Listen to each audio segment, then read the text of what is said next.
महाराष्ट्र के सीएम उद्धव ठाकरे और कंगना रनावत के बीच आज भी जुबानी जंग जारी है। कल महाराष्ट्र के सीएम उद्धव ठाकरे दशहरा की एक रैली में संबोधित कर रहे थे। उन्होंने कंगना का नाम बिना लिए कहा कि जिस व्यक्ति को भी जिस प्रदेश में खाने को नहीं मिलता है वो महाराष्ट्र मुंबई में आता है, यहीं की खाता है और बाद में मुंबई की बदनामी करता है। इस पर कंगना रनावत ने अपने ट्विटर हैंडल से इसका जवाब दिया है। उन्होंने कहा है कि उद्धव ठाकरे जी, आप सीएम के कुर्सी के लायक नहीं हैं। आइए सुनते हैं कि कंगना रनावत ने अपने ट्विटर हैंडल से क्या जवाब दिया है। उद्धव ठाकरे, तुमने मुझे कल अपने भाषण में गाली दी, नमक हराम कहा। इससे पहले भी सोनिया सेना के कई लोगों ने मुझे गंदी गालियां दी है, धमकाया है, मेरा जबड़ा तोड़ना या ओपनली मुझे मार देना या हरामखोर कहना, इस तरह की कई अभद्र गालियां इससे पहले भी मुझे सोनिया सेना ने दी है।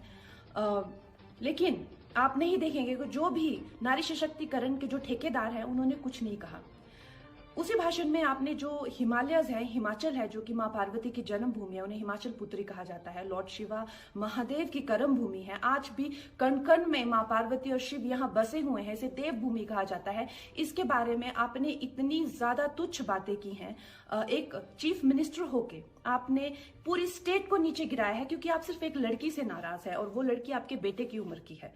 चीफ मिनिस्टर, आप मुझसे बहुत नाराज हुए थे जब मुझे धमकाने के बाद मुंबई में मैंने वहां की तुलना, क्योंकि वहां पे आजाद कश्मीर के नारे लगे थे और आपकी सोनिया सेना ने उसे डिफेंड किया था, इसलिए मैंने कहा था उसकी तुलना पीओके से की। तो बहुत ज्यादा संविधान के जो बचाने वाले हैं वो उछल के आए थे, लेकिन कल आपने उसी भाषण में भारतवर्ष की तुलना पाकिस्तान से की। अब वो संविधान वाले नहीं आएंगे क्योंकि उनके मुंह में कोई पैसा नहीं ठूस रहा है।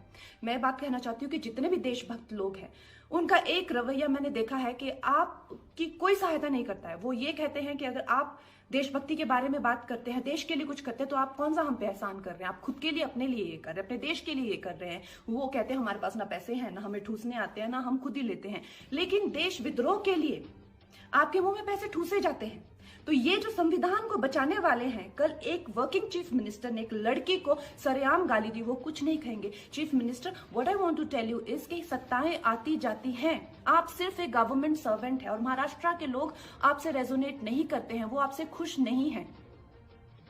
सत्ताएं आती जाती है, लेकिन जो इंसान एक बार सम्मान खो देता है चीफ मिनिस्टर, वो उसे नहीं पा सकता है। जय हिंद।